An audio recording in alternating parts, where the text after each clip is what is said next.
penultimate night of the NBL Blitz, and it is a big one. We've got two games for you tonight.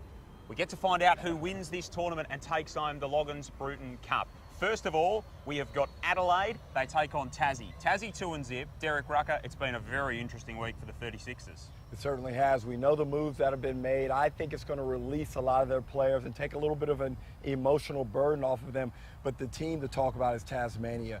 They come out and play good basketball no matter what the setting is. They've got a chance to possibly wrap up a Blitz championship. Yeah, so they need to win, and they need to win at least 3 or 4 quarters. We'll go through all the permutations of that as we go throughout tonight. The second game is also a really good one. We've got Perth, who are 2-0. They're still in contention to win it. John Riley's been pretty pleased with what they've dealt with so far. They take on New Zealand, who again loom as one of the big contenders in NBL 24.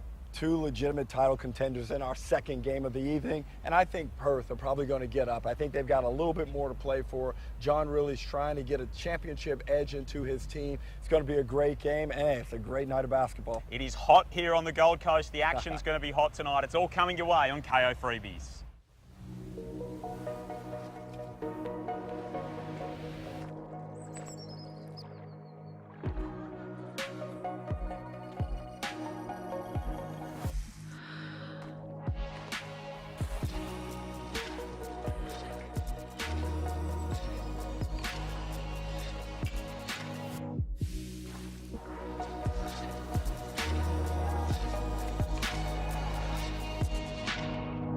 Stay up to date with all the latest direct from the NBL? That is enormous! Well, download the free NBL app now.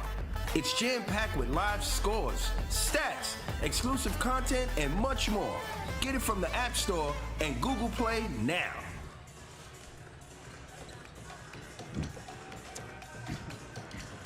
Night 6 of the NBL Blitz, and we've got 2 big games for you tonight. We're going to have a winner at the end of tonight's proceedings here on KO Freebies. Melbourne United in the box C. This Tasmania team are 2-0. Perth later tonight 2-0. First game of the night for you is Tasmania and Adelaide. Joel Peterson alongside Derek Rucker. Should be an interesting one, Derek.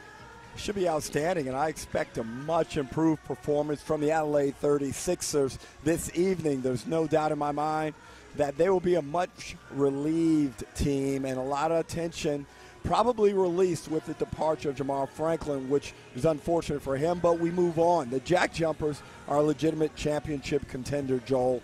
You can see that they are out here to try and win basketball games and stamp some authority, declare some territory in the competition right from the jump.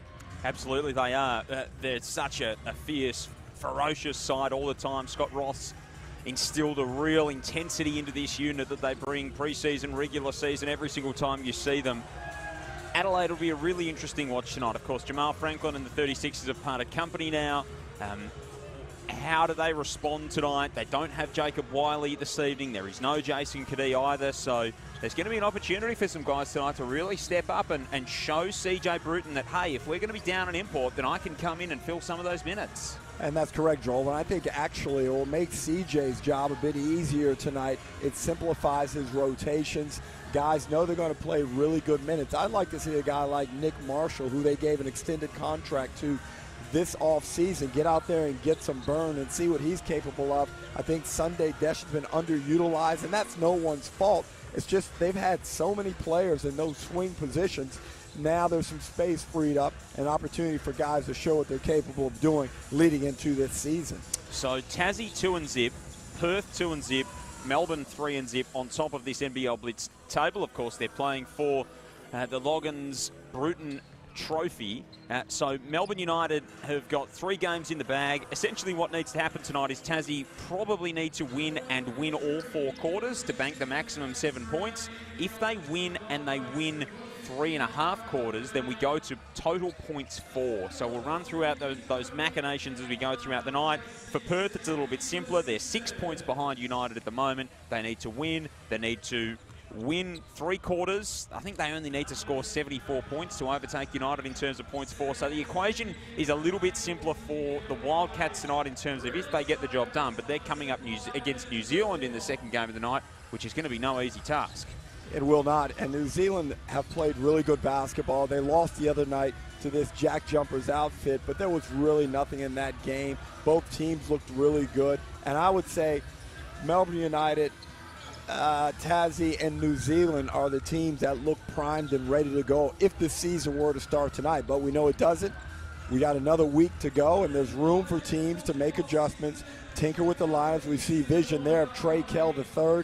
He hasn't participated in this event, and he is a very good player and someone they've been happy with down in Adelaide. So keep in mind, he's got to come back into the lineup, and he'll certainly provide a spark and some offensive punch to their lineup. Absolutely will. He'll be a real addition to this Adelaide team when he's able to get up and running. But the likes of Kyron Kellaway, Isaac Humphries has had an outstanding NBL Blitz as well.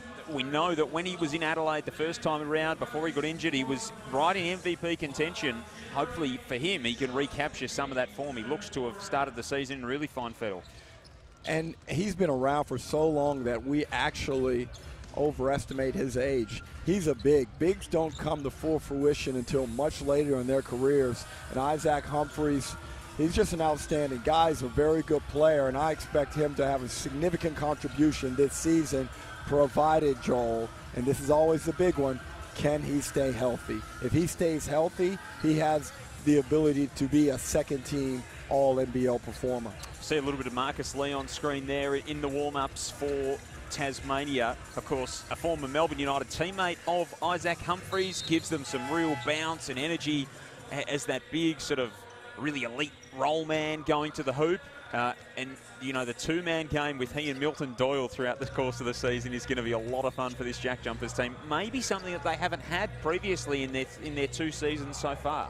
Well, Scott Roth has gone with more of the rough and rugged 4-man over the past 2 seasons. Those guys did a really good job. Obviously, it helped propel the JackJumpers to very good levels in the league. And now, you know, they're a respected team, and it's opened up the door. They've been able to go out and get even better players. And Marcus Lee is a tall rim protector. He's athletic. He can finish at the front of the rim. And you know, going into this season, he's going to be able to match some of the other guys around the league and provide defensive resistance. I really like what I see from the JackJumpers. Scott Roth very well could be the best coach in the competition.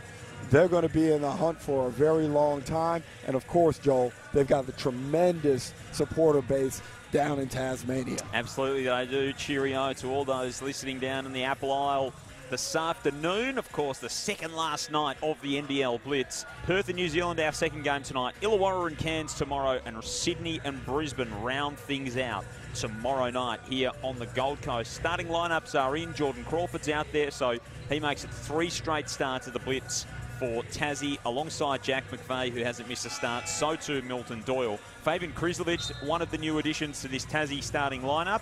Clint Steindl is also into the starting lineup for Tasmania. It's a very different 36ers looking team for the most part. We know that Trent Flowers is going to shift to the wing. They've tried him at point guard. That hasn't worked in the opening stages, so he's going to maybe have a different role this evening. Isaac Humphries getting the start, Mitch McCarron getting the start. Jamal Franklin had started both games. He's on the bench tonight, but he isn't playing. We saw a shot of him earlier talking to Trey Kell and to Jacob Wiley. Jacob Wiley's not out there tonight, still dealing with that calf complaint. So Alex Starling and Sunday Detch are the 2 other starters for the Adelaide 36ers. Jason Kadee, it's a finger injury, and Trey Kell still working with that knee that he sustained before the start of the season.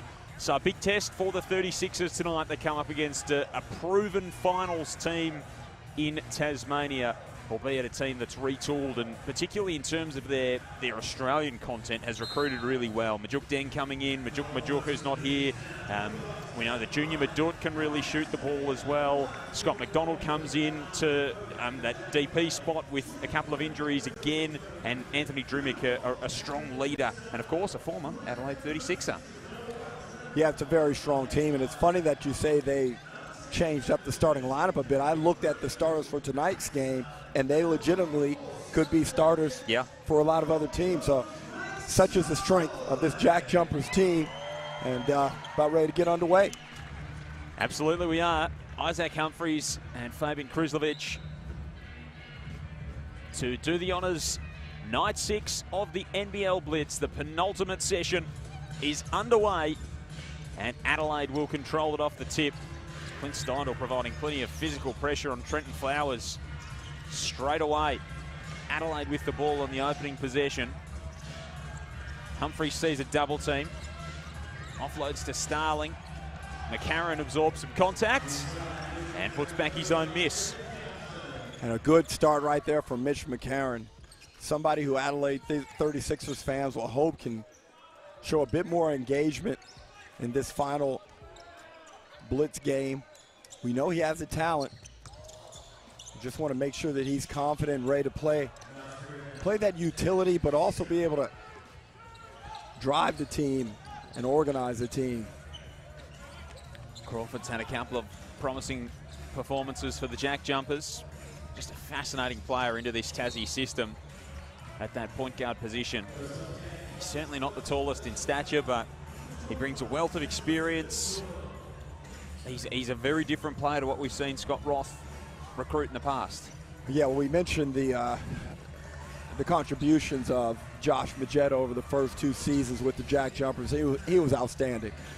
And Scott Roth, as we mentioned with the center spot with Marcus Lee, has gone a different direction, slightly different player profile, and he hopes that's going to give them a little bit of the edge to be a championship team.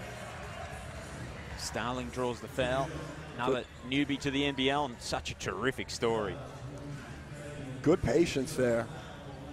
Was able to keep his hips down as he works through his moves. Got a little bit of a nudge. It was nothing crazy from Krislovich. That's a vet play from Alex Starling.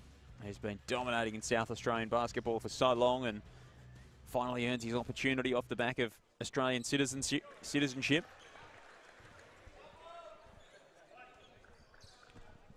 Gets the start for the 36ers for the second time in this NBL Blitz.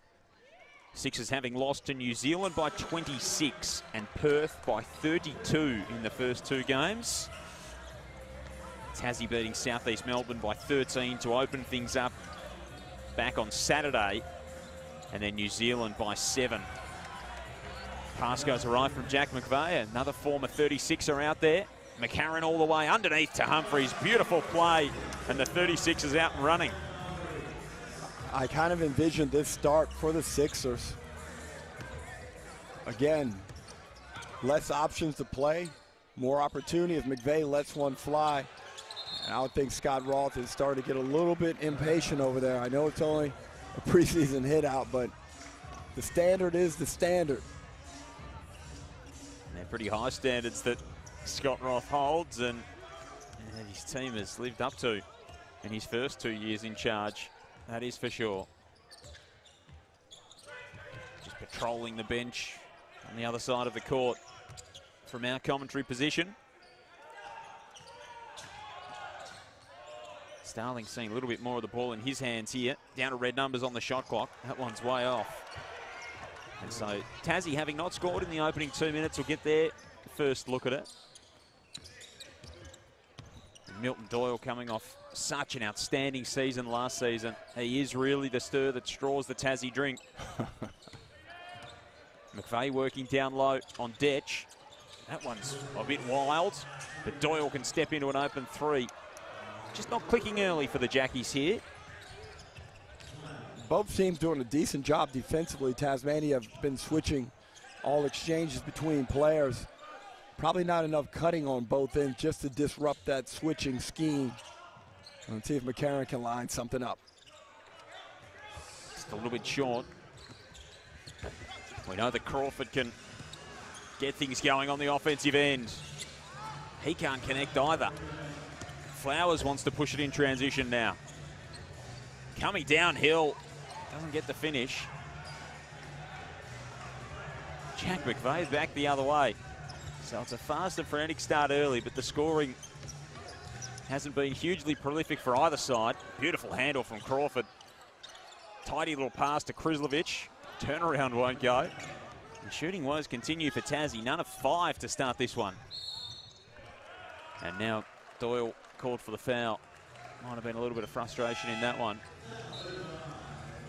Scott Roth just letting them go for the most part, and now bringing in a couple of reinforcements to change things up.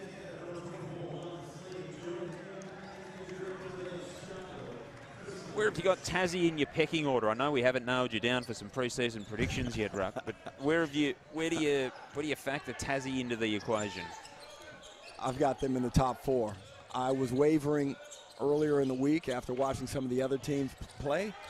I think Sydney's adjustment this season might not be as rapid as I thought it would. I think they've got some things to work out. I'm not saying they're a bad team. I think they're still going to be there down the stretch, but their route, as Dremic lines went up, their route to success or the finals may not be down that golden highway that they've experienced over the past couple of seasons.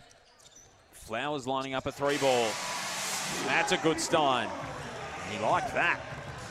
Big celebration. Yeah. And, you know, everyone needs to just slow down on the – I know he turned the ball over. I know he looked bad in the first 2 games. But he did show some signs, and if he can just find his space, get away from the ball a little bit. When you play with the ball a lot, there's a lot of focus on you. There's a lot of pressure on you, and I think it's good to get him away from the ball, let him play himself into the game, get some good looks, some good opportunities, and then build his confidence up. Then give him more time with the ball in his hand. So there's scope for him to get off to a good start this season. First score for the Jackies through Jack McVeigh. You see Clint Steindl just walking up behind the bench and maybe headed down to the locker room with a little bit of a limp. So that's an early concern for the JackJumpers. So if you give us the scouting report that from what you've seen on Trenton Flowers, what have you been impressed with? What have you liked about his game? Well, we like his athleticism. We love the athleticism, how he runs the floor. It looks like he has a passion for the game. He's going to learn how to play harder over longer stretches of time. And I wouldn't be surprised if short stints are the goal for him until he starts to understand the game. You'd hope by Christmas Milton Doyle takes advantage of a good screen out on the left wing. You'd hope by Christmas Flowers has a real good understanding of what's going on and how he can impact this team positively.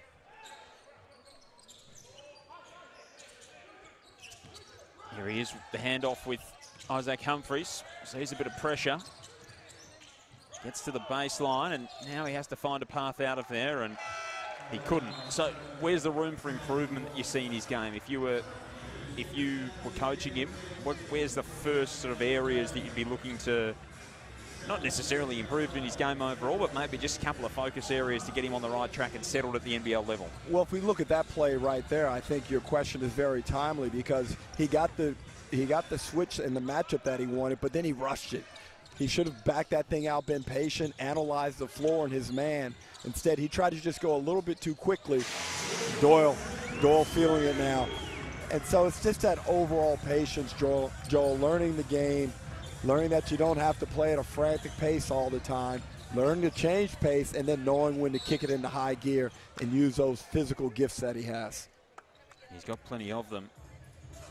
Do you think there's a chance that he might be, you come in, you're a next star, you've got all the scouts here, feeling the pressure a little bit and maybe trying a little bit too hard?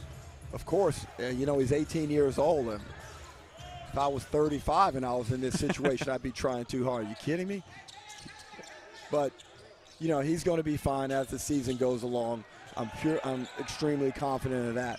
I've already noticed an improvement in him just over the past 2 days. Good signs. Here's Crawford getting going. And he adds his name to the score sheet. So it was 13-2. And now it's an 8-0 Tassie run. Swooping inside. Not able to finish was Marshall. He's such a promising prospect for the 36ers. And Tassie have got a chance to tie it up. And if they're a chance to win the Loggins-Bruton Cup, they need to. Because if they don't win this quarter, they're out of contention. They need at least 6.5 or 7 points in this game. So if they only come away with 6, then the best they can do is finish second. So for the JackJumpers fans that want to see them lift that trophy at the end of things here in the Gold Coast, they need to get a bit of a wriggle on. Crawford goes to work. Couldn't make it happen. McCarron's back the other way. No look pass inside. Galloway just can't finish. Beautiful time from Mitch McCarron. And McCarron's great in those situations out in the open court. Not necessarily a fast break, but medium pace transition. He lets people fill lanes. uses his eyes to deceive the defenders, makes a nice sharp pass inside to the cutting Galloway, and that's where Galloway can really impact this league. Well-built young man, extremely athletic. He knocks down the first. Shoots the ball solid from the outside. He's only going to improve as a shooter. And the Sixers, their roster construction has allowed the possibility of him to really blossom this season, Joel. Like what he's doing. It's a 5-point lead, 2.5 remaining in this opening term. Joel Peterson and former league MVP Derek Rucker with you in commentary. Great to have you with us on KO Freebies. First of 2 games this evening here in the Gold Coast. Of course, so much NBL coming your way. We are a week away from opening night. It is a sellout down in Melbourne. John Cain Arena hosting Melbourne and the Phoenix. And of course, Scottie Pippen will be in town. So much news coming your way in the interim. If you haven't already, download the NBL app. Chuck that on your home screen on your phone and you'll be right up to date with everything going on. Marcus Lee with a strong finish inside. Best team in the competition. Player movement, ball movement, working well with each other. And we get an unnecessary, silly foul in the backcourt. And much to Scott Roth's delight as they try and win this first quarter down 3. Let's see if they go to one of their pet sets here, Joel. They like a lot of interaction in the middle cylinder of the floor. And again, they're so slick offensively.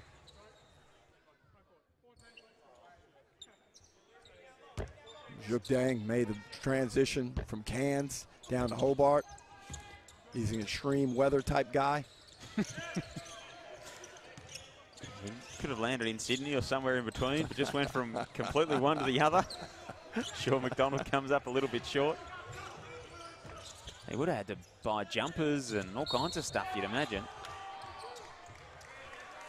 Scott Roth, a little bit of applause for an perplexed Anthony Drimmick, who was ready to run into a fast break opportunity. Well, Drim's emotional level is obviously in mid-season form already. Nico Fernandez wasn't real happy with, you know, maybe carried on a little bit. I feel like Anthony Drimmick's emotional levels are in mid-season form all the time. Yep. He goes between mid-season and playoffs. Well, I think he's landed in the perfect place. Has a lot of that vigor that Jack McVay brings to the crowd down there. And he's a guy that I really think the Tasmanians are going to love playing for the JackJumpers. I reckon Scott Roth will love coaching him too. Yes. The way that he plays. And a guy like Anthony Drimmick, he has to be very selective about where he goes. And so opportunities for him may not be as prevalent as some other players because of that emotional intensity and how he can be misinterpreted as he finishes with the left hand. Real nice.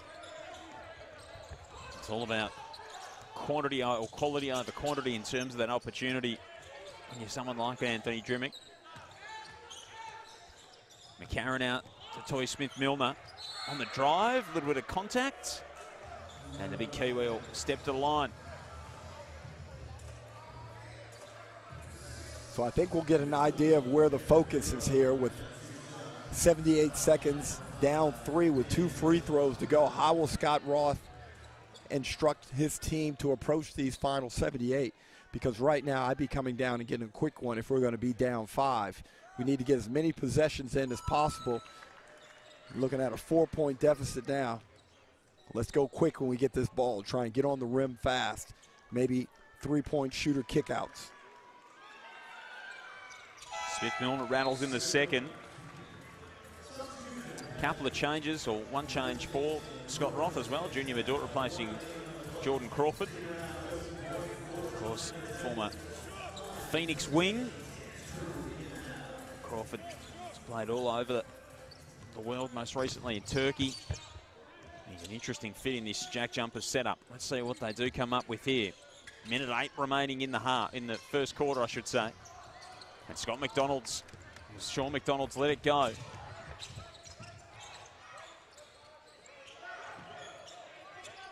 Marshall to McCarron.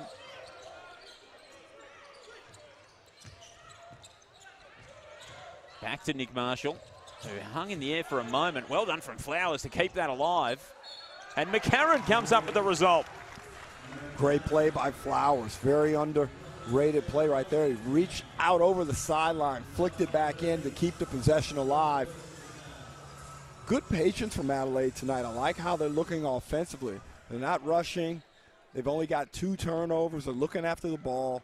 They're shooting a nice clip, 50% from the field, 67% from the 3. Again, C.J. Bruton not having to try and juggle so many players, simplifying things. This team looks much better. Looks settled at the moment. Oh, Maduk with the rainmaker. A high arcing shot that splashes home. Scott Roth barking instructions. 6 points to spread the way of the 36ers. Tassie need to win the quarter. They trail Melbourne United in the points table by 6.5. So 6 points will not do. That'd be a win and winning 3 quarters. So they're going to be out of contention at the end of this. Smith-Milner goes with the window. Wow. And really rams home the advantage. McDonald can't get it to go from halfway. And Adelaide have come out with a really promising start here in their final outing at this NBL Blitz. They lead at quarter time by 9, 25-16. A hot start from the 36ers. They look a different team to the one that's played earlier in the tournament. 7 of 12 from the field, 7 of 13 from the field to start this game. Sunday Detch is perfect from the field. He's got 7 points. Mitch McCarron's got 8. That's a really encouraging start for C.J. Bruton's men. It is, and I think C.J. will be really happy with the defensive pressure that they've applied. And they've just been really smart defensively. It hasn't been a case of Tasmania being sloppy or anything with the ball. C.J.'s guys have just had a hand up, keep the ball in front of you, and it's all about playing basic, simple basketball for now in an attempt to find some success and some rhythm leading into their first game at Brisbane in 8 days. And then, of course, they've got Melbourne United, and they look like one of the, well, they're certainly one of the form sides heading into the start of the season, a team that's pretty well stacked and pretty well organised for the most part heading into this season. So Smith-Milner's got 5 points for the 36ers in that opening frame, and he's made a real impression. McCarron's got 5 as opposed to the 8 that I quoted him with earlier. Milton Doyle's got 6 on a couple of 3 balls for Tassie, and then a handful of each got 2. What's the main area of focus at this quarter-time huddle for Scott Roth, do you think? I think he would be, again, disappointed with their defensive effort. You know, offensively, they just missed some shots, okay? You got to live with that at times. But defensively, to give up 25 points to a team that I'm sure they consider inferior offensively and the team that they should be able to handle would be a disappointment. And I think, you know, you'll see a different look. I think they might try and put a bit more pressure and push Adelaide out of their scheme. And also, someone's got to get up in Mitch McCarron and make things uncomfortable, because this is the Mitch McCarron that we expect more of. He's in control, he looks comfortable out there, and he's back to passing that ball with precision. It's been a promising start from McCarron, as it has his 36ers. Joel Peterson, Derek Rucker with you. Night 6 of the NBL Blitz here at the Gold Coast Convention Centre. Really, really warm day up here in sunny southeast Queensland. Drimmick gets to his left hand and banks it in off the window. Drimmick's been really good. Drimmick's coming in and giving them something. Smith-Milner on the other end. Just rumbles his way down the floor. 32 or 33 degrees today. Derek, how did you spend your afternoon? I went for a nice walk, Joel. Took care of personal business, Derek Rucker basketball business, had a nice meal. What did you go for? I went for a hamburger and french fries and a thick shake. I thought I had you at $1.05 for steak. No, That's coming in approximately 2 hours. Reservations made. Moo Blonde Beach. And heading off tomorrow? Yes, this is my final game and thoroughly enjoyed it. Back up the Pacific Motorway? Up the Pacific Motorway. And you know what's happening this weekend in Brisbane? Yes, it's all happening in terms of sport. Queensland's been very lucky this week, of course. 7 days of NBL Blitz action and then NRL finals, AFL finals. It's a very exciting time of year if you're a sports head like myself and like yourself. You're heading to watch the Lions on Saturday.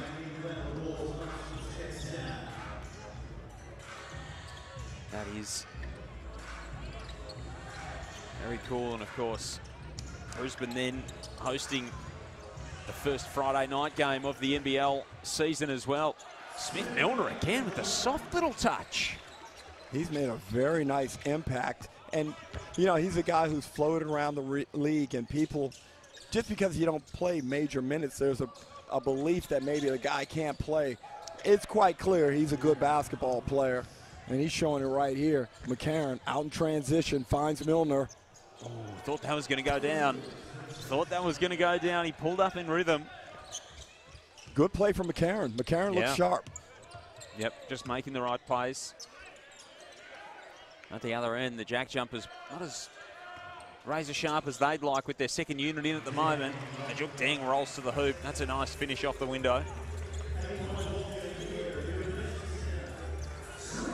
So Deng out there at the moment with Sean McDonald, Junior Madut, Anthony Drumick, Fabian Krislovic. So this may be a look at what might be a bench lineup for Scott Roth. Flowers is all alone underneath the cup. And he can lay that home. And maybe a bit of a second unit here for Adelaide as well at this stage, with Humphreys and McCarron leading Smith, Milner, Detch, and Flowers, depending on where he fits in terms of starting lineups at the start of the season. Madut takes it away. McDonald, and they get it through sets of hands, so they keep that ball moving. Tassie, as you mentioned earlier, they're so good at doing Derek. Dremick's shot's a little bit off the mark. It's an important time for coaches as well to try some different rotation things, see what the second unit looks like, how it operates. It's, you know, your starters are important, but then you've got to have something reliable coming off the bench. At some point, every team is going to rely on their bench or key members off their bench to come in and make contributions to help them win. And you've got to know who you can trust. And it's up to the guys that coming off the bench to show that they can do what is required. And it's hard to predict what that can be. It varies from season to season, from team to team. McCarron puts him in the blender but can't get the finish. Some reserves coming in McVeigh and Milton Doyle, so some handy replacements just sitting down at the scorer's bench ready to check in. Majuk Deng gets to his right hand again. Nice soft touch. He's a very talented offensive player. And as I just mentioned about guys coming in and making contributions at different points in the season, there's going to come a time where the JackJumpers are going to need Majuk Deng's offensive contribution during the season. They have stretches where they don't score a lot of points, where they can be somewhat stagnant. And I think that's one of the reasons why he was signed late in the offseason. Smith Milner with another bucket. He's made a really hot start to things here. 12 points in the opening quarter and a half for Toy Smith Milner. And almost a turnover at the other end. And the big Kiwi is going to check out of the game with 12 to his name. Doyle and McVeigh come back in for Tassie.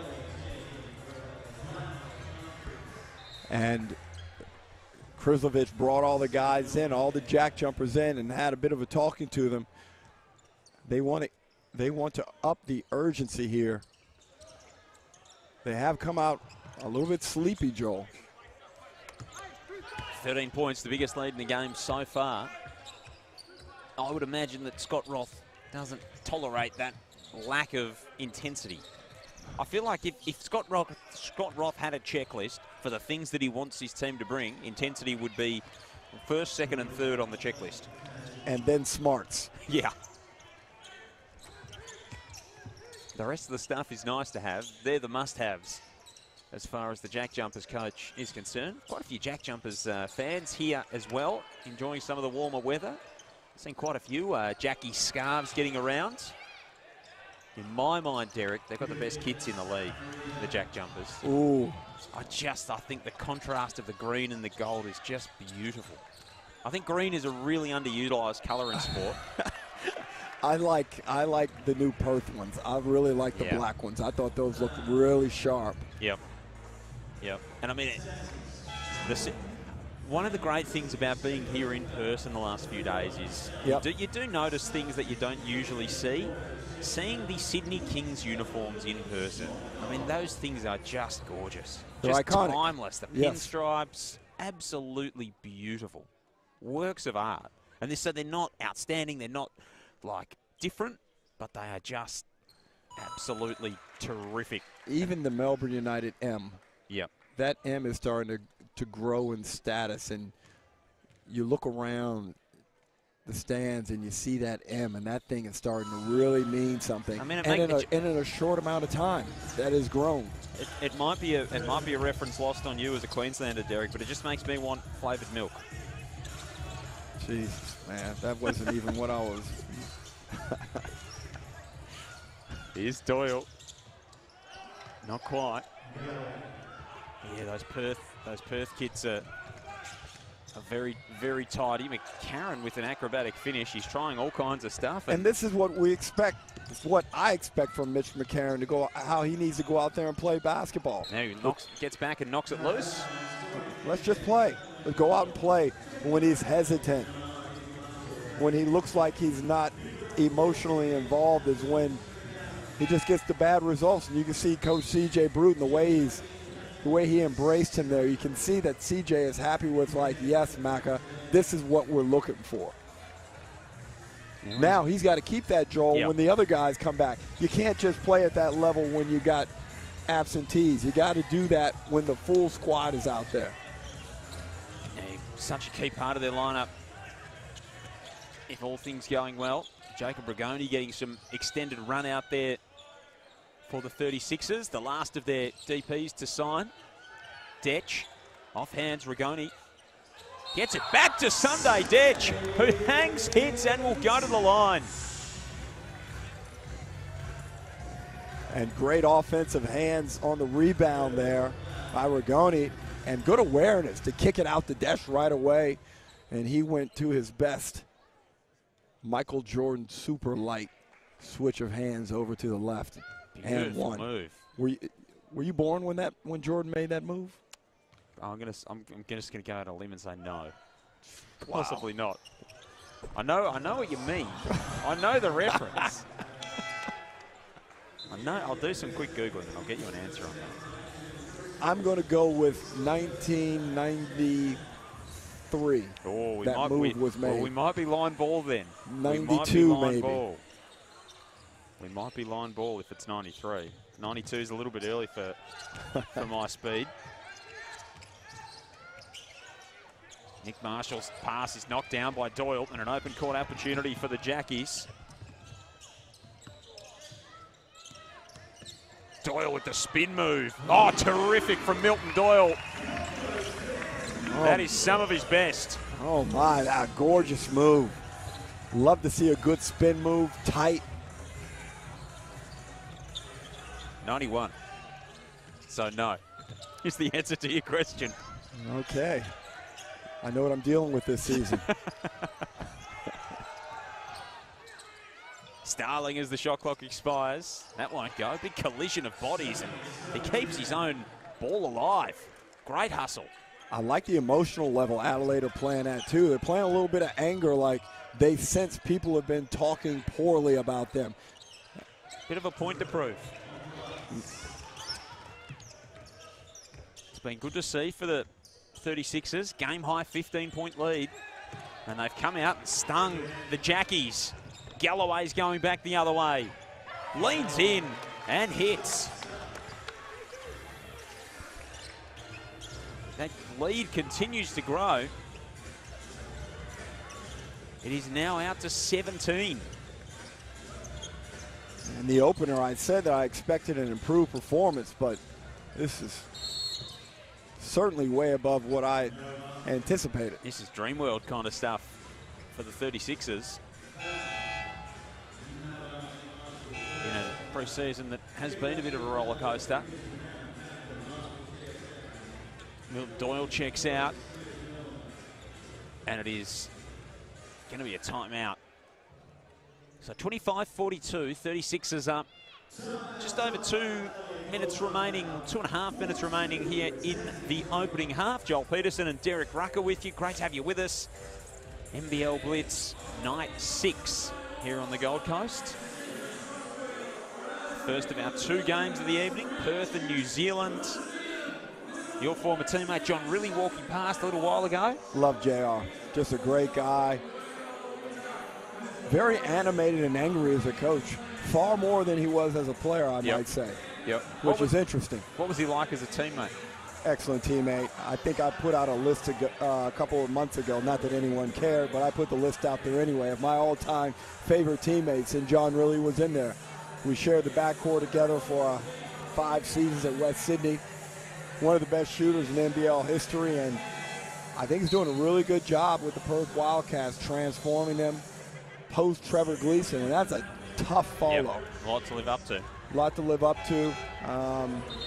You know, Scott Morrison stepped in there for a minute, wasn't really able to get it done.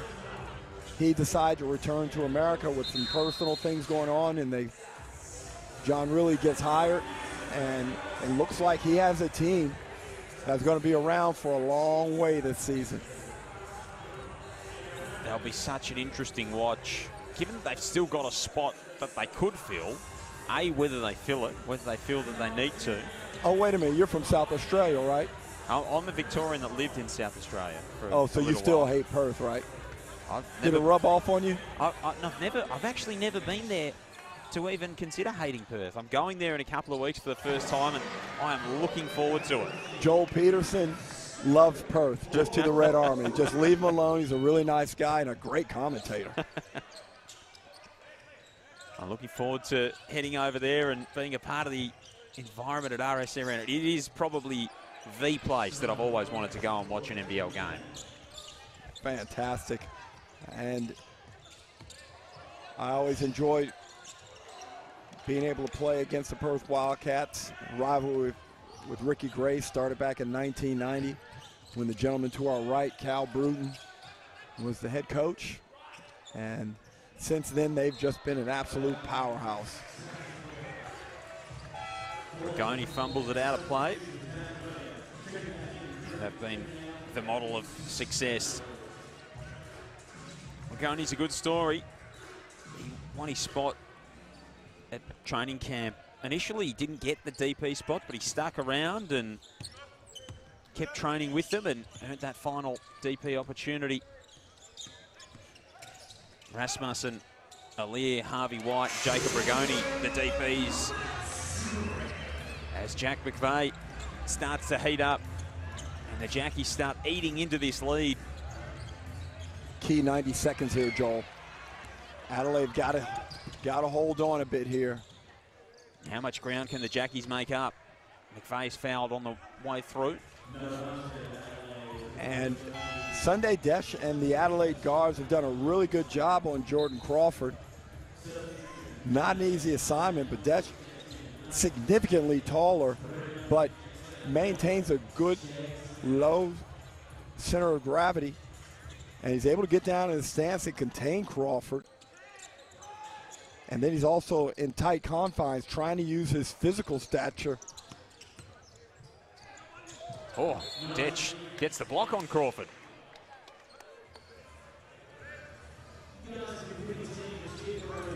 Great timing on that block shot.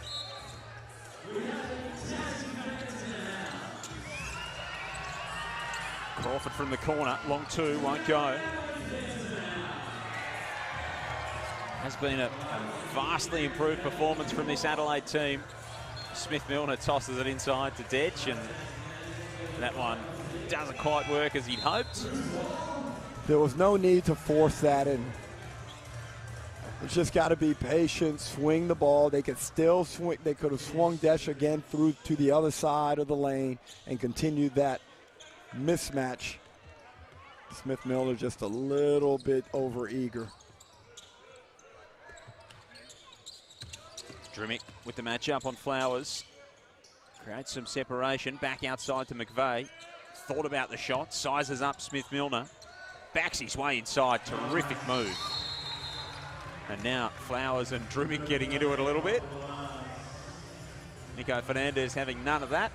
Oh, that's stuck. Nope. Clean it. Let's go. That's fairly direct from Nico. Great to have him mic'd up. Take us inside some of the challenges and some of the on-court action. So 9-point lead to the 36ers, as it was at quarter time.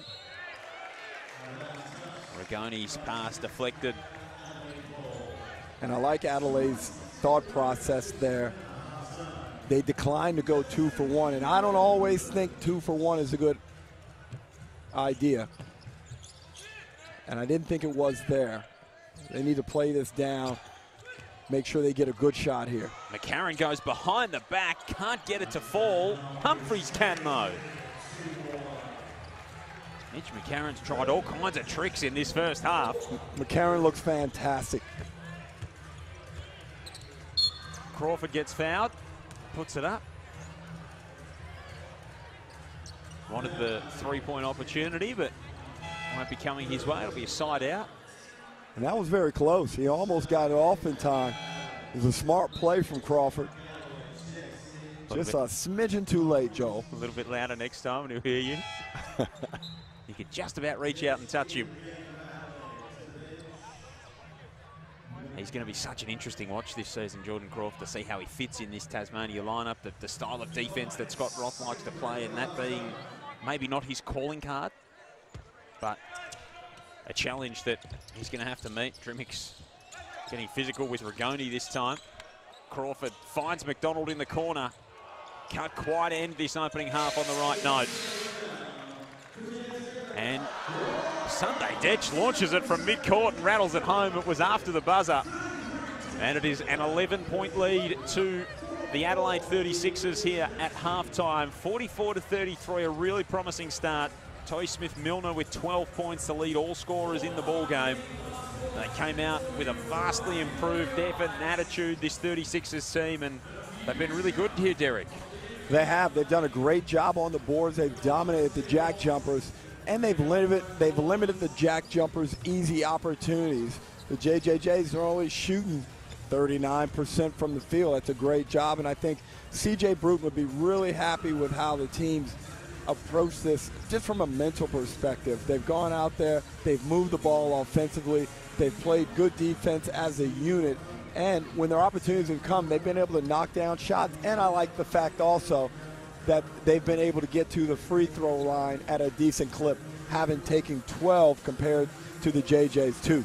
Yeah, it's been a big advantage in this game for them. An 11-point lead to Adelaide at the half over Tassie, the penultimate night of the NBL Blitz. We're halfway into it. More action coming your way on KO Freebies very soon. Our game is made for moments. We stop at nothing, on or off the court, here and abroad. Every fan, incredible. Every game, you've got to be kidding me. Every experience. Oh. From game-winning buzzer beaters to posterizing dunks. The immeasurable passion and fierce rivalries. Every legacy, every team, and the strive for greatness. No matter the moment, it all matters to us. Hungry Jacks NBL. Every moment matters. Supercoach NBL is here! You've never seen fantasy basketball like this. Stop dribbling, start playing. Play the official fantasy NBL game at supercoach.com.au.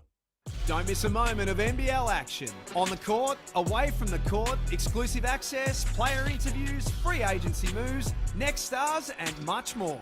The NBL's YouTube channel is your one-stop shop for all things NBL 24. And don't forget to hit that subscribe button to find out all the latest news as it happens. Search NBL on YouTube to get watching.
is halftime here in our first game of night 6 in the NBL Blitz. Adelaide 44 leading Tasmania 33 at the main break. Joel Peterson and Derek Rucker with you.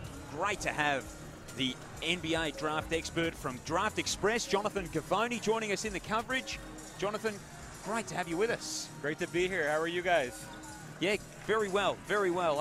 How have you enjoyed your Gold Coast experience? Oh, I've loved it. It's a wonderful spot for an event like this. I've been talking extensively with all the NBA executives and scouts here, and they're having a great week. Quite a bit of talent in every game, really. And just new faces are emerging. There's new guys that we have to keep track of for the rest of the season now, and so it's really like a one-stop shop. Been to a lot of practices. Had great access to the players themselves. Sat down with a couple of them. So it's been a lot of fun. I've had a great week. Who's been the big winner so far from what you've seen here at the NBL Blitz? Is there one standout player that's had their stock rise the most? I think there's a bunch of guys that we need to talk about. I would think that Bobby Klintman, relative to where he started, he was, viewed as kind of a fringe first-round pick. He's had 2 very good games, especially this last game. I mean, he had an outstanding performance. Just, great cuts off the ball, getting himself downhill in the open court, attacking contact, playing good defense, doing the things that NBA people wanted to see him do. They thought he was a guy who was a spot-up shooter at Wake Forest. He's obviously worked really hard on his body this past summer, and he's locked and loaded. He told me the coaching staff is behind him. They told him they want him to be aggressive every moment he's on the floor, and he really delivered, I thought, especially in this last game. Let's look at some of the local talent. Taron Armstrong from Cairns and Lachlan Albrecht from Illawarra, who have looked pretty good here. Where do you see them as prospects at the NBA level? They both came in here this week, I think not particularly strongly on the radar, and they're leaving here absolutely guys that NBA teams are going to be monitoring the rest of the season. They've got great roles on their respective teams. And I would throw Ben Henshaw into that mix too. Yeah. All 3 of those guys, not next stars, but just as talented as this, really intriguing group of 8 next star players. And it just adds to the intrigue of every game that we have here in the NBL. And one of the byproducts of the Next Stars program could be guys like the ones you just mentioned. They're like, hey, why was I not considered? And it fuels their productivity. It fuels their work ethic. And, this is great to see. And it could be a reason why these guys are like, hey, I'm out here with the bright lights. Jonathan Gavoni is here. Let me get my shine on, and then I can blow up internationally, right? Absolutely, yeah. You look at a guy like Rokas Zakarsky. Could have gone to any college in America. Alex Tui, committed to Gonzaga. Decides to decommit and stay home. This is going to be a place where, Josh Giddey started it. I mean, Joe Ingles, really, many years back. But, there is top-level talent coming out of Australia every year. And instead of being a Dyson Daniels who goes off to G League Unite, maybe these guys are going to look at it and say, hey, I'm going to stay home and, have the comforts of home, be around my family and friends, and also play in front of 15, 20 NBA scouts every game. And let's talk about the Gold Coast. How have you found this? You talk about comforts. This would have to be one of the top 3 destinations you've ever gone to. It's been wonderful. Just the food, the weather, the people, beautiful hotel. I wish that I had more time to get out and do the whale watching and go to the nature reserve and, do all those things. But every day you can wake up and, you go to Somerset College, practice starts at 8, and just the whole day, the entire NBL comes out in front of you one after another, and then you get to sit down with the head coaches, the assistant coaches, the GM. You get access to the players. That's really, really valuable for someone like me. So, the beach time, I grew up in South Florida. I'm from Miami. Yes. I love the beach, but, I can get that at home, too. Jonathan, how has the perception of the NBL changed over the past few years with Next Stars and the investment that's coming into this league? You're so plugged into international basketball all around the world. From your perspective in the US, how is the NBL viewed there now? the NBL is blowing up, and everybody wants to talk about it. They want to hear, you know, what's the opportunity for me there? I think that a lot of American kids are looking at what's going on right now. A lot of guys in Europe as well, and saying, is that the best pathway for me? You know, is being the one guy, you know, with the platform like an Alex Sarr, you know, you almost have a team built around you, and they're so invested in showcasing you and developing you and making sure that you know, are a high draft pick. That's really attractive, you know, to young prospects. And so I think it's unbelievable, right? You know, like 5 years ago what the NBL was and what it is now, just the progress that we're seeing make, it's incredible. Absolutely. Jonathan Givony is with us. We're going to have him for a couple of minutes more. We've got 3 minutes before the start of the second half here. Adelaide by 11 points. Back with more on KO Freebies in a moment. LaMelo Ball, Josh Giddey, Usman Jeng. The NBL's Next Stars program has become an elite pathway to the NBA. But who's got next in NBL 24? Hook Porty, Flowers, Johnson, Clintman, Rubstavicius, Sarr, Tui, Zakarski. Who will shine brightest? Find out more at nbl.com.au/nextstars. You like good weather, good food, good vibes. It's everything all in one. First shot gotta go in. Camera doesn't know where the ball went. Would they say I'm a good golfer? I'd say I'm better than the average person, but I'm not a good golfer. There's never not anything to do. Like, we got Top Golf here, there's Movie World right across the road, plenty of beaches in the Gold Coast, unlimited restaurants. The Gold Coast is super nice and you can't really complain about anything out here. And there's a heat check right here. Bow! There it goes, right there, side by side.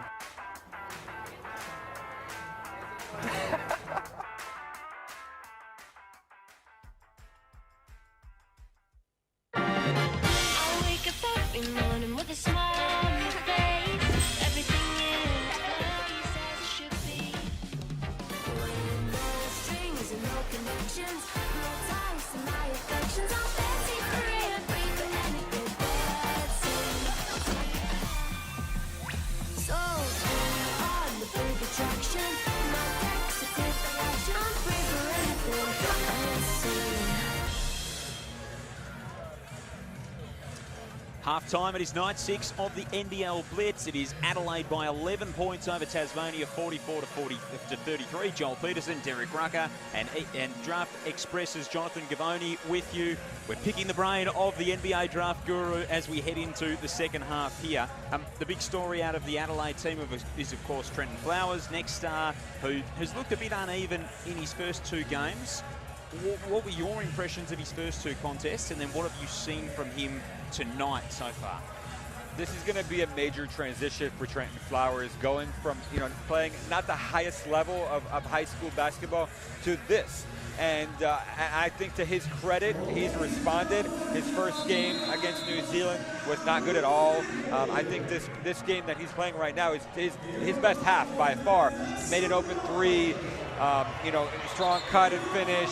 Playing with better energy. I think they're figuring out how to use him better, you know, because that role that he had the first game against New Zealand, being the guy who brought the ball to the floor, he's not ready for that. And you're exactly right. And there's also another side to it. If you look at an A.J. Johnson and a Trenton Flowers, they're playing against grown men with developed bodies, and it's going to give them an idea, an indication of where they need to get to. And another advantage is, over here, they're going to be in highly advanced strength and conditioning programs to assist with the development and to expedite their body's muscular development.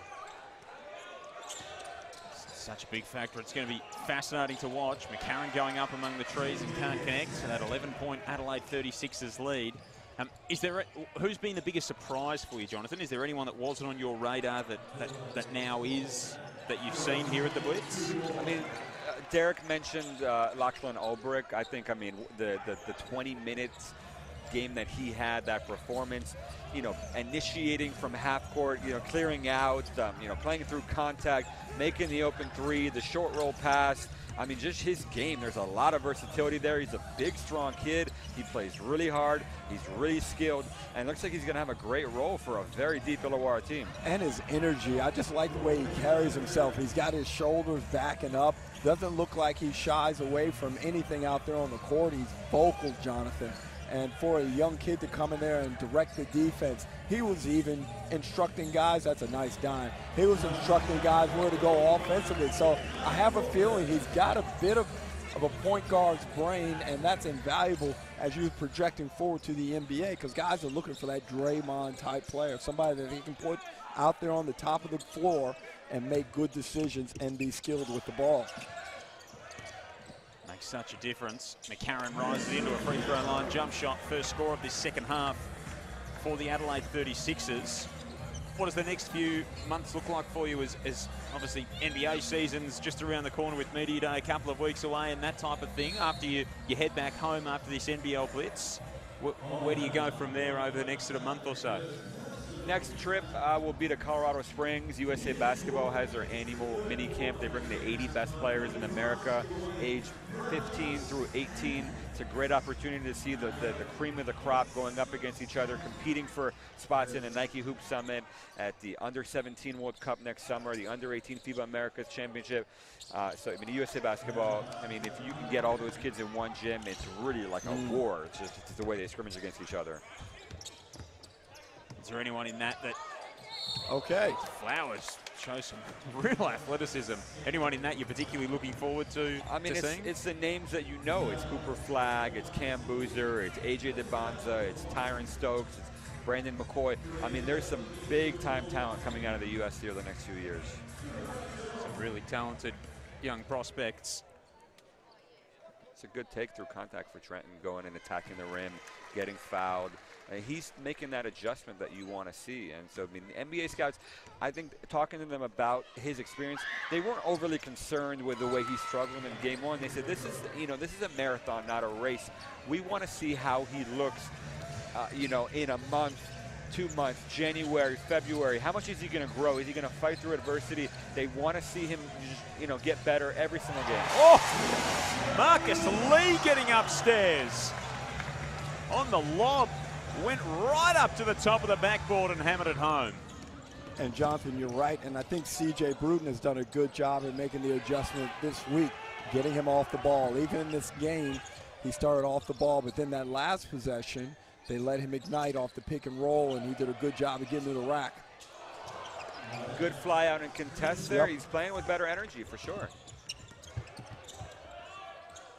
Promising from Trenton Flowers. Ariel Hukporti turned in a really solid performance last night.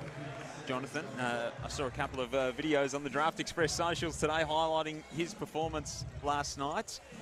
It must just be, for a lot of scouts, curious to see how he would come back, and he's been pretty impressive. He looks even more mobile, even more explosive. He's playing with unbelievable energy. Made some big-time plays defensively. I mean, dunking on everybody left and right. Ariel Hukporti has helped himself big-time this week with NBA scouts. Where does he fit in the pecking order if he was to sort of nominate this year, as Lee has one bounce off his noggin, collects it and plays it home? He's moved himself legitimately into the draft conversation. I moved him into the second round today on my draft board, and I want to see him continue to rise. I think the sky is the limit for Ariel Hukporti with the way that he plays pick and roll, the way that he's guarding, moving his feet, blocking shots, playing with energy. NBA teams are looking for big men like that. We will let you go very soon. Before we do, though, what's the one thing you're going to do in the Gold Coast in your remaining time? How much longer are you here for? Leaving tomorrow morning. I got a 6 a.m. flight out, unfortunately. So not a lot to do. What's more basketball, and hope that there's an Uber at 4 a.m. and be able to take me to the airport. Yeah, you and me too. What's the one thing, what's the sort of the lasting memory from your time on the Gold Coast that you'll have, be it basketball or sort of outside of basketball? I took a really long bike ride the other day for about 3 hours. Wow. I got out, got some great sun on my face. It's such a beautiful area. I would love to bring my family here one day, because my kids would really like it here. There's no doubt about all the parks and the pool, the water slides, and it's a very family-friendly area, it looks like. It's fantastic. We'll have you back. Yeah, we'll have you back. And when are you due back? I guess a year from now, maybe, if the NBL Blitz is back here, which seems to be the rumor we're hearing. There was a great stretch over the holidays, our summer holidays here, where there's NBL games every day. maybe book it into your calendar or look into it. Absolutely. Jonathan, thanks very much for your time. Thanks for having me, and all guys. your work. And Draft Express, you can see all of Jonathan's great work, and all safe travels home to America. Thank you so much. Great to be with you guys. Thank you, Jonathan. Jonathan Gavoni from Draft Express, one of the foremost draft experts, probably the foremost draft expert in the NBA circles. I've listened to him in a million podcasts, Derek, Jonathan Gavoni. I've heard his voice. I've seen him on the TV. Great to be able to sit next to him, pick his brain for 10 minutes or so. Yeah, well, we often talk about, obviously, I've had some NBA prospects come through Derek Rucker Basketball, and Jonathan and I had discussions about Australian prospects on a broader scale also, and the guy that loves the game. And he's so plugged in. Incredible. And a good soul. He's a good man. The amount of work and travel and effort, it's some pretty impressive stuff. Of course, so much of the coverage of the next stars you'll be able to get via the NBL app throughout the course of the season. You can keep up to date on the latest projections of all those mock drafts. They come thick and fast throughout the season. It is a self-fulfilling industry these days. McCarron in rhythm. Oh, we're doing that now, Mitch. You pull up on at the 3 in trance. Okay, he's feeling it. We're going to have a game here. 11 points, and you know that Jackies aren't going anywhere as Doyle and Lee try to hook up on the lob. That's a sign of things to come this season, I think, those two getting involved and playing a little bit of a two-man game. Good signs for Tassie, with those two connecting on a couple of occasions.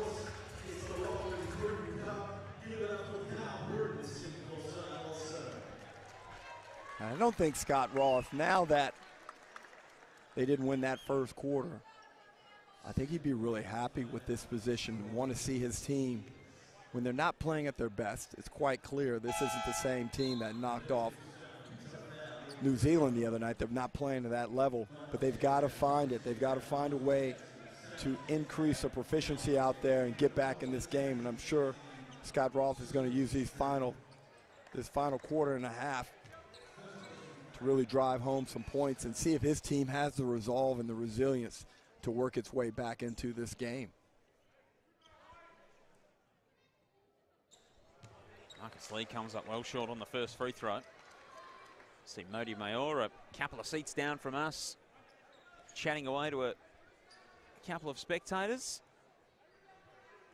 Of course, his New Zealand Breakers will be in action in the late game this evening against the Perth Wildcats. The Wildcats still the remaining hope to take out the title in the NBL Blitz if it isn't going to be Melbourne United. They start 6 points behind United, so 3 points for a win, 1 point for each quarter that you win, and then we go into a couple of tiebreakers from there. Sixers out by 12 again. McVeigh tries to answer back with a triple and does. A crucial hit right there. He provides so much energy. Jack McVeigh coming off another terrific season.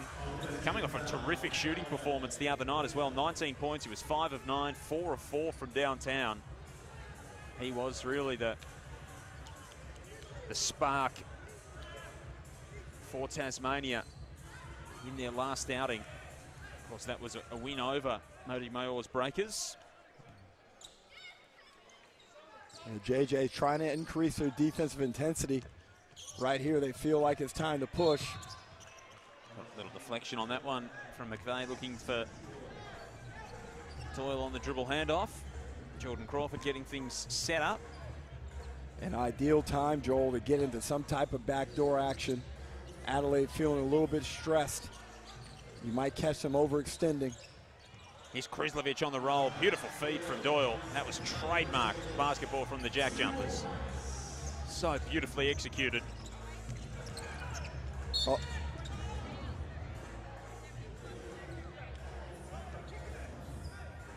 Maybe an arm grab there. It went for that steal.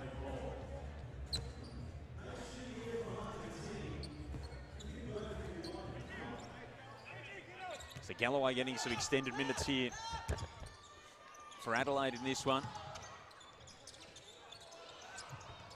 Taps that one off the rim, but can't keep it alive in 36's colours.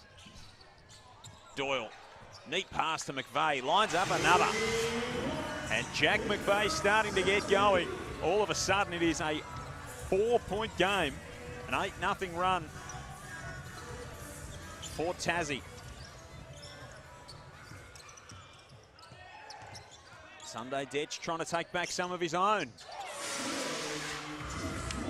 Bad shot selection, but good talent. Get you off the hook. Oh, Crawford. Nice dribble move. Doyle in the corner. We got a shootout. JackJumpers are finding the rhythm now. They've got that ball zinging. They feel like they've got the Adelaide Sixers teetering a bit, Joel.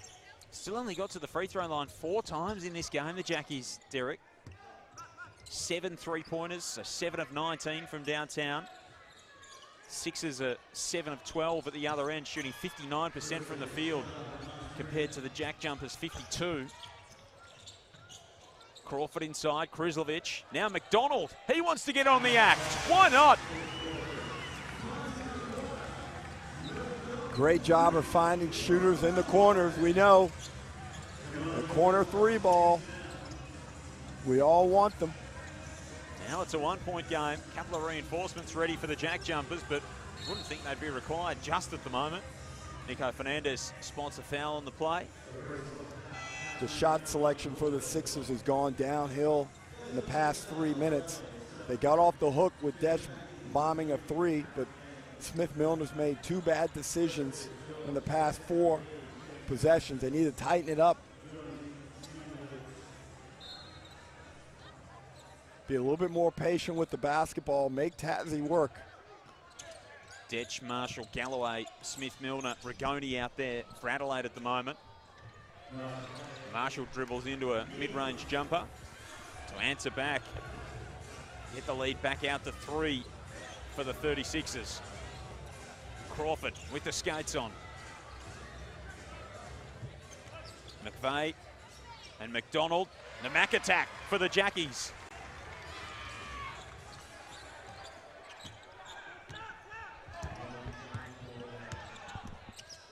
Sunday Detch now going to work. It's been a really impressive response here from Scott Roth's men. What have Adelaide got in reserve? The leaner from Sunday Detch is pure.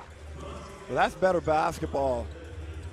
They kicked that ball over to Smith-Milner. He was patient, realized there was nothing on the strong side, kicked it back to Detch, and now with an open floor, he was able to use his size and athleticism, draw the foul, and McDonald is not in an advantageous position when he's isolated against Detch out there on the wing. Can't get the bonus, Sunday Detch. McCarron set to come back into the game for Adelaide. Jordan Crawford's up to 21 minutes in this one. And hustling to that loose ball, but can't keep it alive. McCarron, 25 minutes so far, so they've played, 28 minutes of game time, so he's getting a bit of extended run. They've only got 9 available tonight, the 36ers. Of course, no Trey Kell in this blitz. Jason Cadiz out with a finger injury. No Jamal Franklin, with the team having announced the intention to part ways with him. And Jacob Wiley still out with a calf. Here's Rigoni. Can't connect from outside. Good energy on that possession. They were popping that ball around. Got a good look from Rigoni. McDonald to tie it up.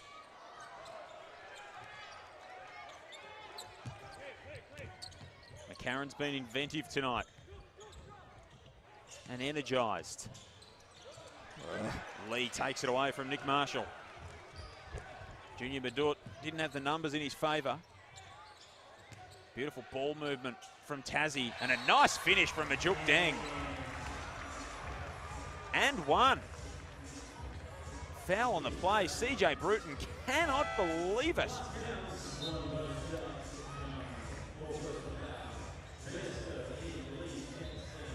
Jared Bairstow checks in for the JackJumpers. CJ racing over to the replay screen.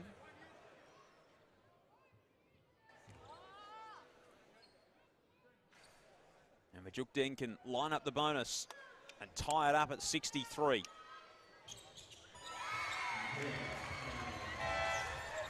So we are all square, back to where we started. A really impressive term so far from Tassie.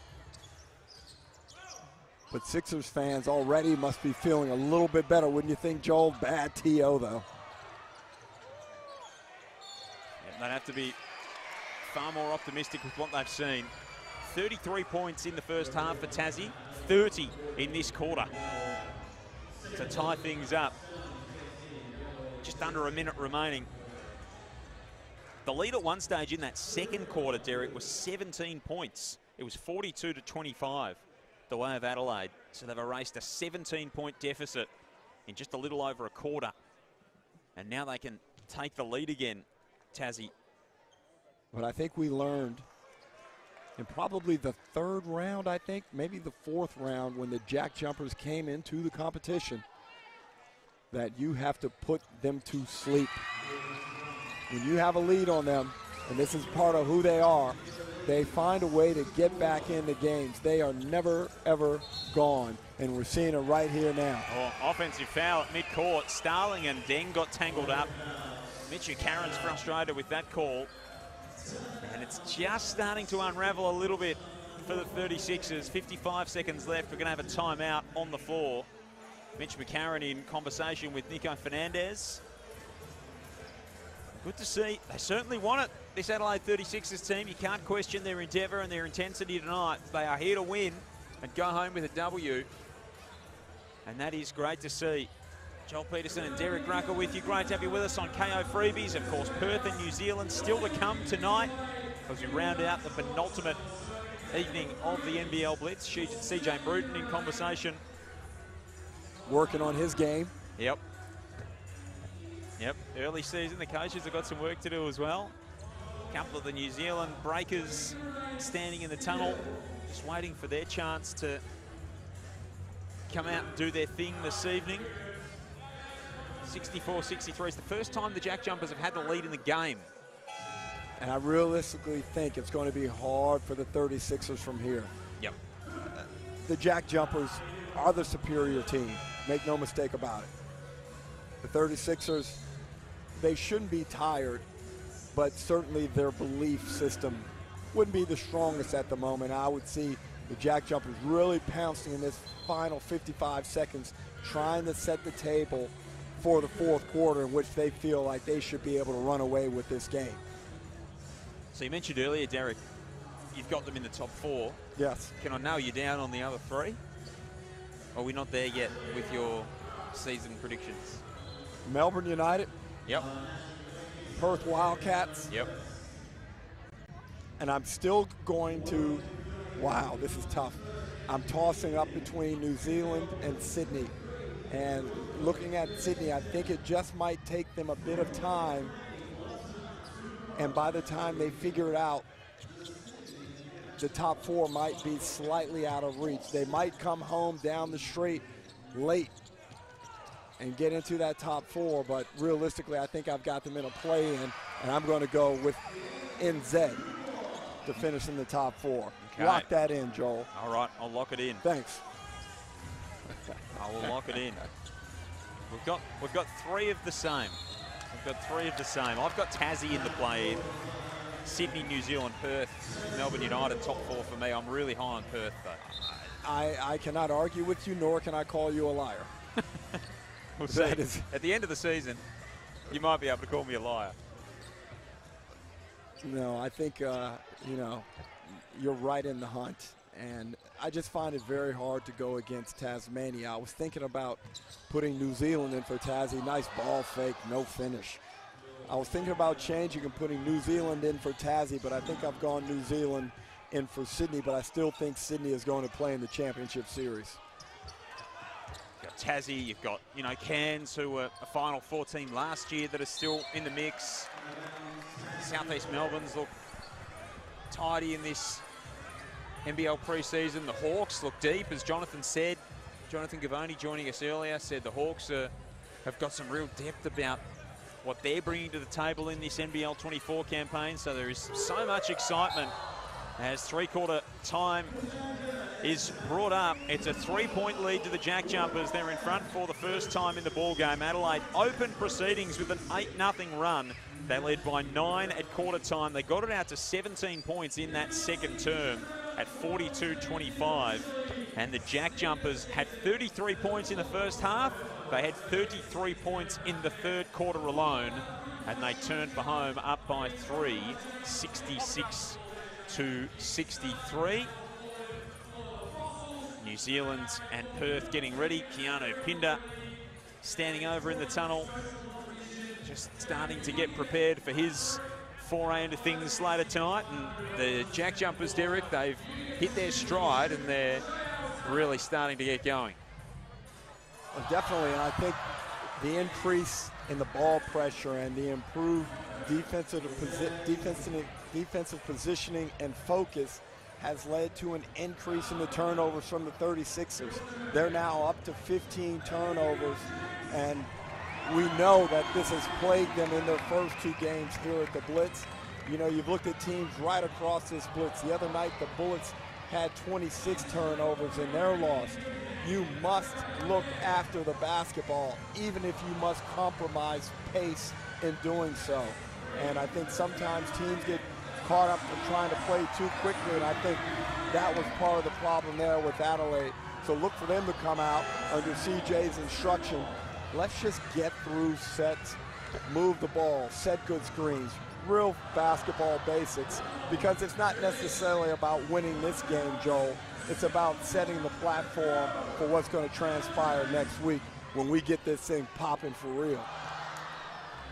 You'll be there Friday night. Brisbane and Adelaide, first game for the 36ers. They've got an opening weekend doubleheader. They take on Melbourne on Sunday. That's back at the Ent Centre. Got a mission to get big crowds at the Adelaide Entertainment Centre. If you're a 36ers fan or you've been sitting on the fence thinking about going to the Entertainment Centre, it is a great venue for basketball. It really is.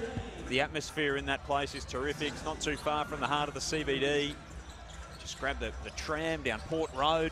Oh, yeah, I know it.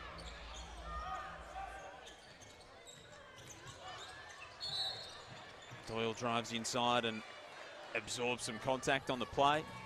A couple of good pubs in that area too, Derek, just quietly. Wow. If you're so inclined. Yeah, exactly. And looking at Milton Doyle, this was another reason why I have a hard time leaving them out of the top 4. Yep. He's one of the top 5 players in the competition. He's rock solid, isn't he? He's athletic. He can shoot the ball. He creates. He defends. He's just that great position for our competition where he can do so many different things. And when it comes down, when you need things to get done, he's not afraid to go out there and do his best. Some people cower in tight situations. They want to be a star. Quarters 1 to 3. Fourth quarter come, they go running to the corner, looking to run the offense all of a sudden. Show me that courage right throughout. Milton Doyle just embraces those opportunities. Marshall comes up a little bit short. Tassie back the other way. Doyle straight at McCarron. Might have got away with a little push off there, and now there's some contact on the play. I'm surprised he got away with that one. I think McCarron might have something to say to that huddle. But he did extend the arm, and, you know, we know what the focus is early this season. Yep. Mitch McCarron having something to say in the huddle. I don't believe that. He's been good value tonight, Mitch McCarron. Enjoyed his work. Behind the back dribbles, behind the back passes. Couple of athletic layup attempts. Doing everything he can to try and get his team the W. They're undermanned, this 36ers team. Of course, coming off a tumultuous 48 hours, Sunday Detch rolls that one home. And Sunday has looked really good today. He's found his shot a little bit, which had deserted him in those opening 2 games, but... And it's an adjustment for him, or it was an adjustment for him in those first 2 games, because I've said a couple of times, he probably wasn't sure when the minutes were coming or how long they were going to last, whereas today, he's played 25 minutes. Yep. And he's been able to play at his pace. As well. He started. He's been able to play at his pace. Got 14 points, 3 boards, 3 assists, a steal. 5 of 7 shooting on the NBL Blitz coming into today. He was 2 of 12. So he's had a little bit more fortune in that department. We know that when he gets going, gee, can he get going? He's a flamethrower. When he really starts feeling it. Majuk Deng with 2 at the line. 70-65, minute played here in this final term. Final game for both of these teams. Tassie opened the season over in Perth at RAC Arena. Just going to be a great atmosphere over there for the home opener for the Wildcats. McCarron with the fall away. A little bit of a shake of the head from Mitch. Finally he gets one to go and something falls his way. And that was a nice move. Kobe S fading towards the baseline. Hit him with the fake spin. Hang. Contact. Oh, nudge down low. That's not great defense from Milton Doyle. He knows better than that as a veteran player. You can't get 2 hands on. I reckon Mitch McCarron would appreciate Kobe-esque. I think anything Kobe-esque is generally a good thing. Lee's brought some energy to proceedings, as he always does. Deng's 3 ball was a little way off. Marcus Lee off the bench tonight. 9 points, 4 of 5. A couple of really big dunks, including that beautiful lob when he extended all the way up off the Doyle pass. Humphreys got some contact on the roll. Majuk Deng thought that was all good. One of the most despised moments in basketball, the late whistle. Yep. Isaac Humphreys was frustrated. Majuk Deng was frustrated. In the end, Humphreys will step to the free throw line. Hasn't had as big a role tonight, Isaac Humphreys. 17.5 minutes, 3 of 4 from the field. 4 rebounds, 1 assist. McCarron's got 16, 4 and 5 for the 36ers. Sunday Detch has been impressive with 14. And Toy Smith-Milner's got 14. He had 12 in the first quarter and a half of the game. So back to a 1-score game, or 1-point game, I should say. Humphreys couldn't tie it up with the free throws. Gee, Lee was again trying to make a highlight play. Speaking of highlight plays, Zylan Chetham's coming up from the New Zealand Breakers, and I think we can book in a couple more anytime he's on the court. That was great offensive execution there. The lob didn't go down at the end, but good basketball. Galloway hits the 3, and all of a sudden the Sixers are back in front and making a little run at things. This is a good sign for CJ Bruton's team. Madut meets Humphreys at the rim and another late whistle. And Isaac Humphreys is not happy with that.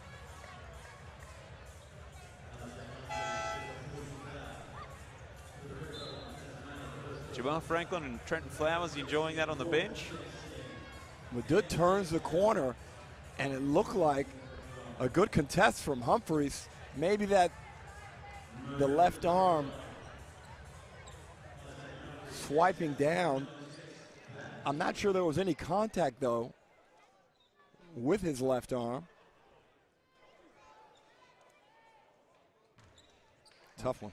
Little 7-0 run here for the Sixers to hit the front again. Led by as many as 17 in that second term, if you've just joined us. No Trey Cal, of course, for the Sixers. No Jason Kadee tonight. No Jamal Franklin. No Jacob Wiley. So down on bodies, but not down on spirit and energy. They've provided plenty of that. Nick Marshall gets some rest. Flowers comes back into the game. McCarron, Flowers, Detch. Smith, Milner and Galloway out there for Adelaide. And the starting lineup back out there for the JackJumpers here with 7 minutes remaining. Lee, Crawford, Doyle, McVeigh and Madut.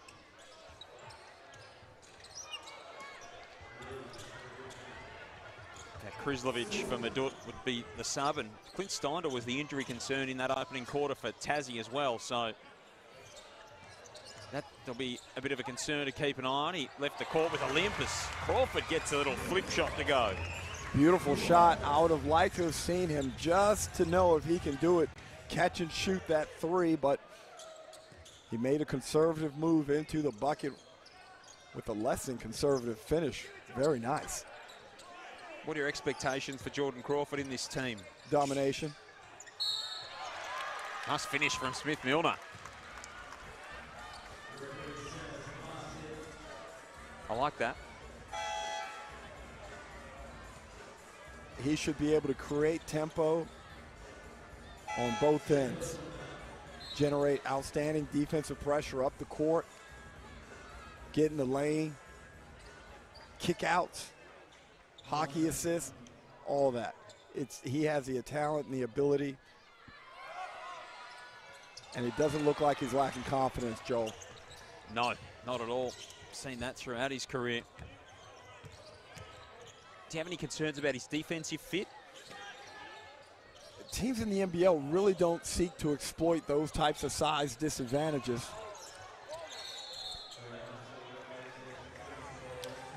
And again, like, if teams are willing this day and age to go down and take 2 points, it has to be done so efficiently, because it is a risk. If you go down there and you try and post them up, which is something that's probably out of your game plan anyway, or your regular style of play, and you don't get buckets, I think it's a double penalty. I feel like he's going to have a couple of big games throughout the season. He can really fill it up. Smith-Milner from downtown. Speaking of filling it up, Toe Smith-Milner's got 19 in the game. Breaks the deadlock.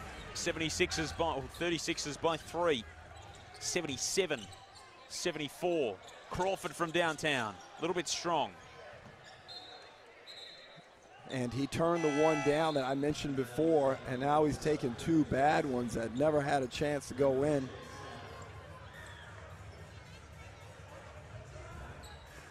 A little bit of that shot selection. Need a tackle. Mitch McCarron, pretty move through the key. Now he directs some traffic, chucks it into Flowers, who can exploit that size mismatch, and had the chair pulled out from under him. I'm telling you, it's never as easy as the casual basketball observer thinks it is. Oh, just throw it into the taller guy. Well, yeah, but that little guy has been little all his life. He understands what he needs to do down there. He's just not some mannequin that you can just go around easily, and Crawford did an outstanding job there, pulling the chair on him, Joel. He's crafty, Jordan Crawford, that's for sure. 3.6's lead. Crawford puts it on the floor. Out to Doyle. What can he create? Generally good things with the balls in his, when the ball's in his hand. Galloway blocks the Krizlovic shot. Back out to McVeigh. Around and out. Over halfway gone in this final term. Final game of the NBL Blitz for both of these teams. Tassie can't win it based on the points differential they had to make up coming into this one, but they can still finish undefeated for their NBL Blitz campaign. Flowers with a 3. That one's a bit strong. Pretty good set there from Adelaide. They probably could have run it with a little bit more crispness, and then they would have got maybe a better look there. Still not a bad shot there from Flowers.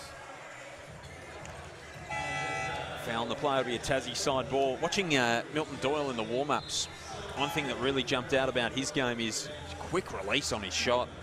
Beautiful shooting motion, but... And smooth. Yeah.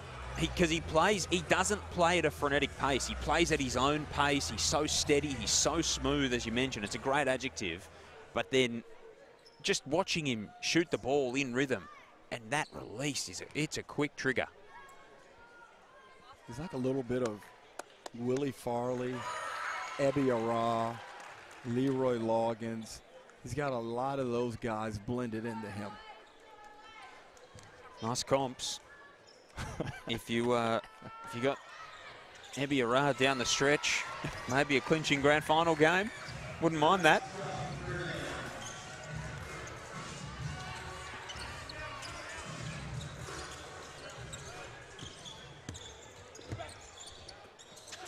Humphreys inside, 1 point game. Both teams playing with some urgency. Couldn't get it to fall. Crawford tracks it down.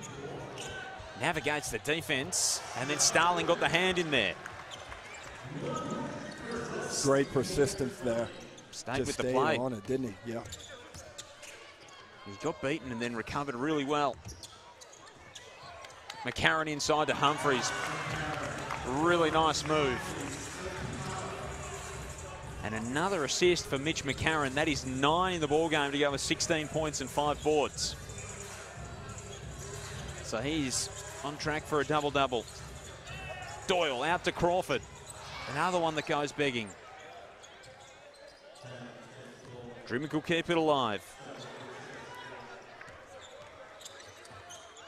Crawford now sizing up Flowers. Little hesitation, and then he kicks it away. And that's an area where he can really focus and help this Sixers team. If he can defend numerous positions, numerous types of players out there on the perimeter, just like he did there. That's a tough matchup in the middle cylinder, and he did a good job of pushing Crawford left, and Crawford eventually kicked that thing out of bounds. Flowers comes off for a little bit of a break. He was pumped after that defensive play. Motomayor on the other side of the bench talking to Jonathan Gavoni. Smith Milner's had a really good night with 19 points. Couldn't get that to go. 7 of 11 from the field for the big Kiwi. 3 of 5 from downtown. Doyle turns the corner, gets inside. Uses his craft to dump it off to Krislovic. A great job by Krislovic of getting his feet ready. His hips were low. He's able to make that move and make it harder for the defender to recover. And now the steal for Tassie. Open floor opportunity. Doyle to Drimmick. Back in front.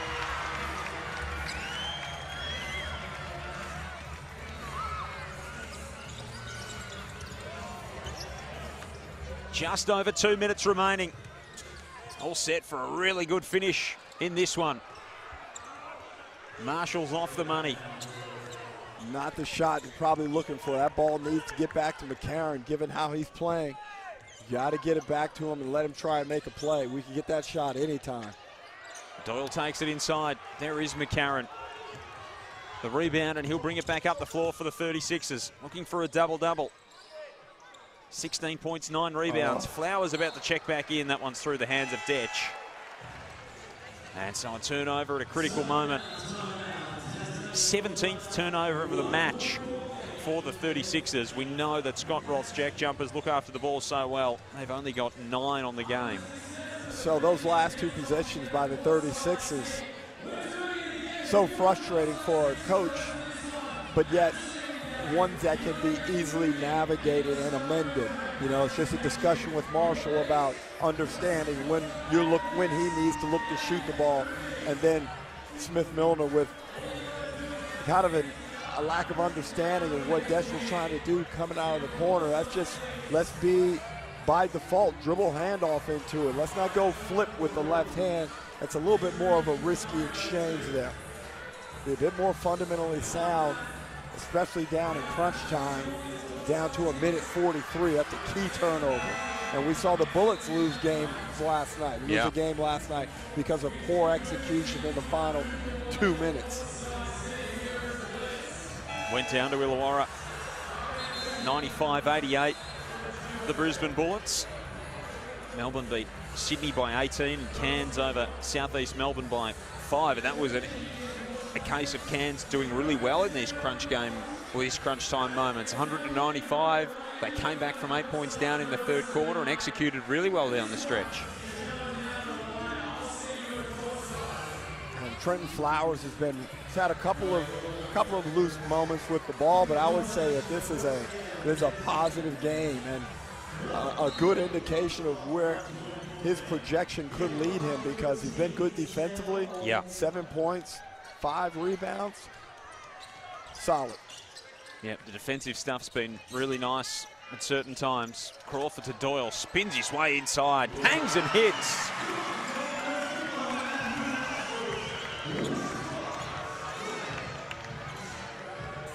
With all his guile, Milton Doyle gives Tassie a 3-point lead. Minute 15 remaining. McCarron's been terrific for the Sixers. The dump off pass to Smith-Milner, who's got 21, and Mitch McCarron's got 16 and 10.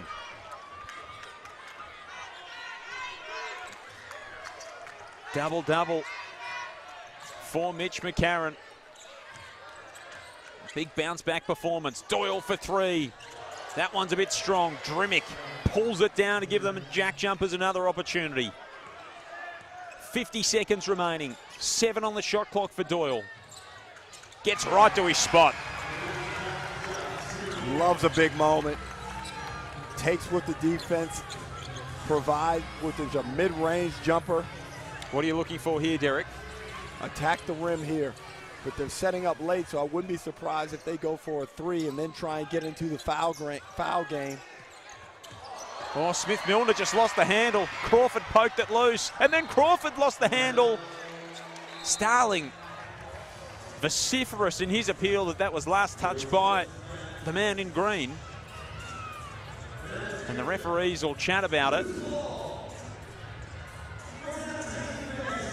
Nico Fernandez might want to have a look at this. Got 2 information. James saw last touch green. I saw last touch white. I saw last touch green just before it goes out of bounds. So Nico Fernandez mic'd up, taking a look at the screen. All right, so it's white ball. Sure. All right, broadcast. Ball is overturned, it's white ball. White ball.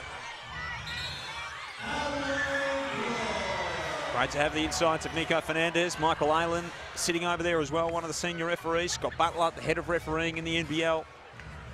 Well, it felt like it was going to be Adelaide ball. Obviously, the action was away from us over there in the corner, Joel. I couldn't get a good look at it, but here we go. Alex Starling was onto it. He knew. So 1.8 second difference between shot and game clock, and it is a 3-point game. Sixers haven't won. They've endured a torrid time at this NBL Blitz. They would love to go home with a W. McCarron to Smith-Milner. Makes his move to the cup. It's a strong one. Can't get it to go. Starling goes up, and he was fouled. Nice offensive set. Fooled me when I was looking at the initial setup. Smith-Milner did a good job of getting on the rim. Probably played too much for contact instead of just elevating, going up strong and finishing at the rim. Fortunately,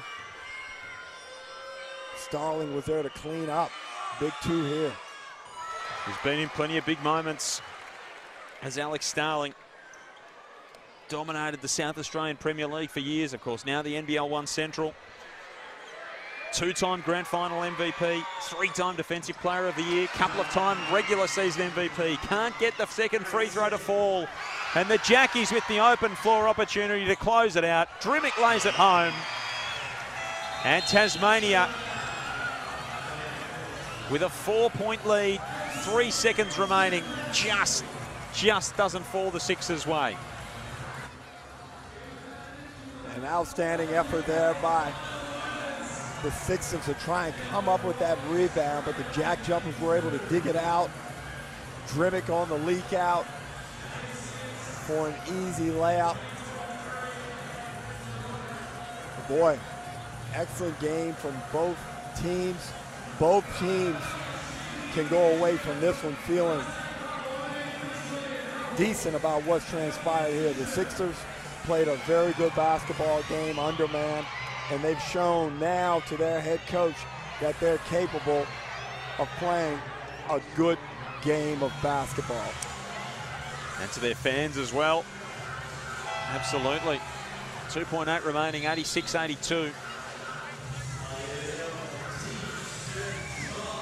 It'll be side out Sixers ball from right in front of us. Couple of kids in the crowd, very happy with catching one of the prizes here. Solid crowd in again tonight at the Gold Coast Convention Centre. first of 2 games this evening. Perth and New Zealand not too far away. Both of those teams in the tunnel over the far side of the court behind the Adelaide 36ers bench. So is this just about a situational play, Derek, or can they try and draw something up? McCarron's going to go from way downtown. And it is a 4-point win to the JackJumpers, who stay perfect in this NBL Blitz. 3-0 for Tassie as they head into a round 1 clash over in Perth against the Wildcats. While for Adelaide, it's a 0-3 pre-season campaign, but one that ended far more promisingly than it started. Beaten by 26-32, and then showing plenty of fight, resilience and character tonight to go down by 4. A much improved performance. That's correct, and it wasn't as if the JackJumpers weren't out there trying to get things done. They did start a different lineup, but nevertheless, that lineup is more than capable of playing at a high level. And everyone played. The minutes distribution wasn't anything to favor or to give Adelaide some type of built-in advantage. That was a very good basketball game from both teams, and just enough went wrong for the JackJumpers to give Scott Ross some things to really focus on in the week leading up to that opener. And a good opening to our Thursday night basketball, Joel. One more to come.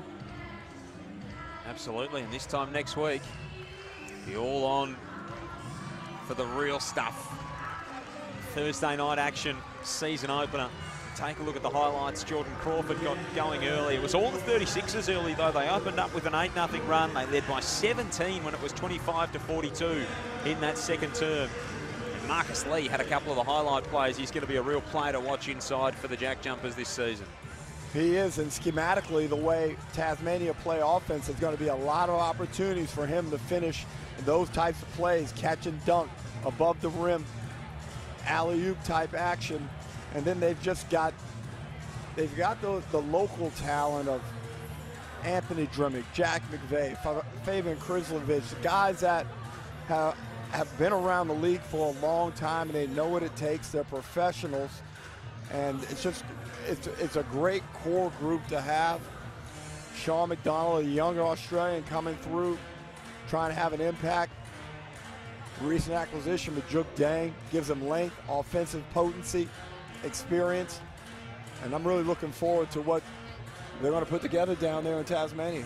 They're going to be good fun to watch throughout the season. The Adelaide 36ers, a much brighter finish to their NBL Blitz campaign. Derek, great fun doing business with you.